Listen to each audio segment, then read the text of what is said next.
আজকের রান্নাটা হবে সনাতনী পদ্ধতির রান্না। আপনারা দেখতে থাকুন, ছোট ভাই ব্রাদের আবদার কিভাবে পূরণ করি। সর্বপ্রথম একটা কলা গাছের ডাগুন নেবেন, সেটা ভালোভাবে পরিষ্কার করে একটা নৌকার মতো একটা শেপ তৈরি করবেন।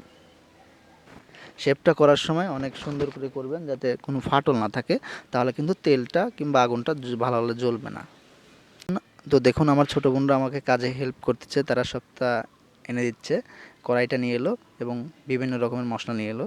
এর মধ্যে রয়েছে হলুদ, মরচির গুঁড়া, লেবু, হজের গুঁড়া, মাংস, আরও বিভিন্ন রকম আইটেম আছে। দেখুন, আজকের এই নৌকাটাই করবে কড়াইয়ের কাজ, ঠিক আছে?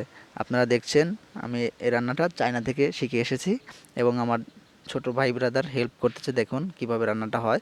এবার আগুন জ্বালিয়ে দিলাম, আগুনে পুড়ছে এবং মশলা দেওয়া হচ্ছে। এবার লেবু দেওয়া হবে। এখন পটেটো গুঁড়া করা হচ্ছে, এটাই কিন্তু মাংসের মশলা।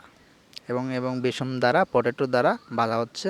ভাজা সম্পূর্ণ শেষ এবং সবাই খাচ্ছে, দেখুন। সেই স্বাদ, এত স্বাদ কে?